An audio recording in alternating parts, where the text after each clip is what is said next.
أعوذ بالله من الشيطان الرجيم بسم الله الرحمن الرحيم الحمد لله رب العالمين وبه نستعين وهو خير ناصر ومعين والصلاة والسلام على سيدنا ونبينا محمد وآله الطيبين الطاهرين. Amma ba'd, my respected elders, my dearest youngsters, brothers and sisters in Iman, Assalamu alaikum wa rahmatullahi wa barakatuh. One of the other points that the Shaykh mentioned, well, after that he mentioned that the Madaris, well, the responsibility of the Madaris, I would say the Madaris are actually already doing this work. If you look at the latest syllabi that are being taught in the Madaris, many of the challenges that have emerged in the more recent period, they have been addressed in the syllabus. The only criticism that we would have with regard to the syllabi that are being taught in the Madaris is that they are lopsided. They're presenting only the traditionalist narrative. They're not educating our Madressa students about the reformist perspectives. Even if you as an organization or as a community, you don't agree with reformist perspectives, what is the harm in teaching your students the reformist perspective, accurately presenting it to them and saying that, Baba, this is also supported by some high-level scholars within our own school. And these scholars, they also have evidences from the Quran and Ahlul Bayt. So this is what and in Aqidah, there is no taqleed. So even as a madrasa teacher, it is not right for you to impose your Aqidah on your students. Rather, you present, if you really want to be neutral, and if you yourself are really not sure, then you can say, Baba, this is the reformist side, this is what they say, these are their arguments. This is the traditionalist side, these are their counter arguments. This is matter of Aqidah, you can neither blindly follow them, nor can you blindly follow them. This is up to you now, my dear students. Apply your aql and what you know of the Quran and make your own decision. And yes, if the madrasa teacher wants to give his personal opinion and where he has ended up, no problem with that. But he should also allow free and fair discussion in the class, where students should be free to discuss and critique each other's ideas and then arrive at an informed conclusion. Currently, what you're doing in the madaris is you're just teaching them what every sect is doing.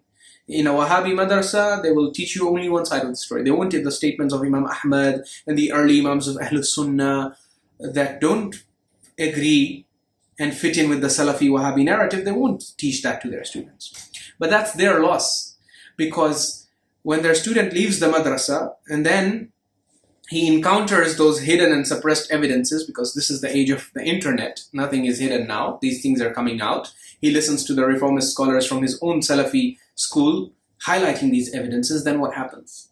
He loses faith in his Salafi and Wahhabi methodology, and then what does he do?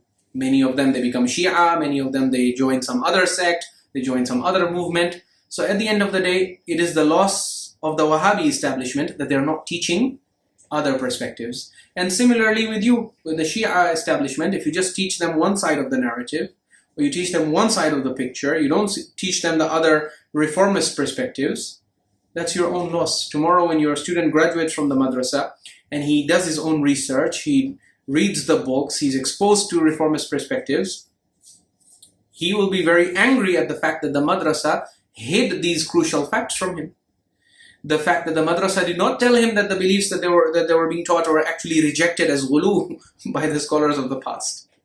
So yeah, you should also, one of the things that I would say that the madaris should try to incorporate in the syllabus is some more raise awareness and educate your students that, Baba, Shi'ism has evolved. It is not a uniform continuum, that what the people believed in the times of the Imams is exactly the same that we believe today, down to the nitty-gritties. We are exactly where we were 1400 or 1300 years ago. No, you have to educate them that we have come a long way. Otherwise, if you don't do that, the universities will do that for you. When they go to university, when they go to the Hausa, when they go to the internet, they will come across these researches anyway. So by hiding them and by suppressing them and not teaching them to the madrasa students, you can't deprive them of it. Those of them who are serious, who are sincere, who are critical-minded, they will eventually end up discovering these researches anyway, whether you teach them, whether you don't teach them. So that's why this is only a suggestion. You take it or leave it. Either way, it doesn't matter. Even if you don't take this advice and suggestion and you continue to feed them and bombard them with the traditional narrative, it's still not a problem. Allah will guide whosoever He wants to guide. You cannot suppress His guidance. Even if I myself am a product of the Husseini Madressa. And I was taught all of the things that the rest of our students are being taught today. But I was able to discover that a lot of the stuffs that we are taught is not authentic, it's not correct, it's not in line with the teachings of the Quran and the Ahlul Bayt. So the way I discovered it, what's to stop others from discovering it, right? So that's not the way to go.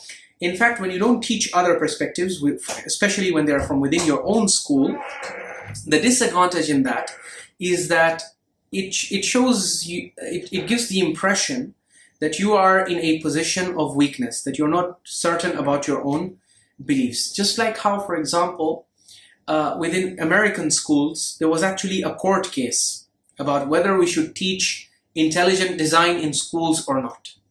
So there were voices in America, even among the teachers, who were saying that, you know what, even if you don't agree with intelligent design, you want to teach them the theory of evolution and tell the students that this whole universe and life on this earth is all the product of a blind accident.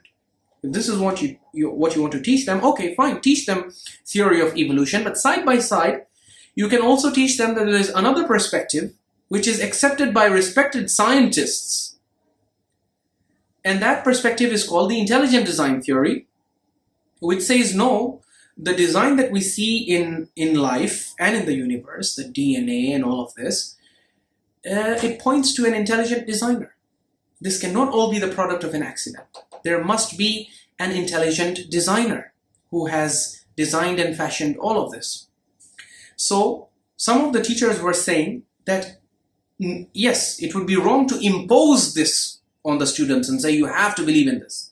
But what's wrong if we teach the theory of evolution as a theory and we tell them that, look, there is another theory that looks at all the beauty and mystery and harmony in this universe, and they say that all of this points to an intelligent designer. So what's wrong if we teach this perspective as well? And then let the students make up their own mind. They're intelligent people, they're mature, they have their own free will, they have their own minds. Let them decide what theory they like. But no, there were many people in the American education system who were very uncomfortable with this. And there was actually a whole court case. They went to court. There was a long trial. Evidences were heard from both sides. And in any case, what you saw in this case was the fact that the atheists and the atheist lobby was very uncomfortable with the idea that intelligent design should be taught. Why? If you are so sure that your theory of evolution is right and it is supported by evidences, and the idea that your theory of evolution is actually based on a lot of facts that even we don't deny. But then how you interpret those facts. Theory of evolution shows you organisms evolving, but it doesn't say that this evolution necessarily has to be a blind process. All the design that you are seeing around you is also indicative of an intelligent designer. You can interpret it this way as well. But the atheists, they want to suppress this kind of thinking. They just want to promote one kind of thinking.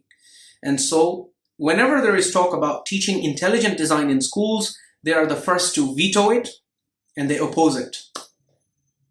Similarly, same kind of thinking we see within our religious education systems, is that some of the people, perhaps because their own aqidah is weak, or they're not certain, or they fear that the other side has more powerful and compelling evidences, they are against and they are opposed to the idea of teaching reformist perspectives at the madrasa level. And that's why they're not cool with it. Khair, this is up to you. The madrasa is not in our hands, it's in your hands. This is between you and Allah. On the Day of Judgment, if you teach them wrong stuff, these young impressionable minds, if you feed them wrong aqa'id which were actually not in line with what Allah had revealed in the Quran and what the Imams of Ahlul Bayt had taught, then in this case, this is your loss and you will be responsible on the Day of Judgment for teaching them stuff that was not correct. But from our perspective and from our point of view, the advice that we would give is that you should teach, if you want to be balanced and neutral, teach them both perspectives.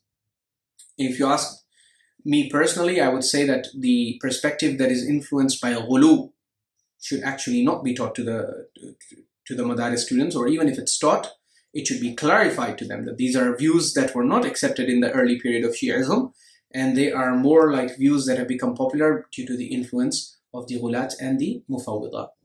وآخر دعوانا أن الحمد لله رب العالمين.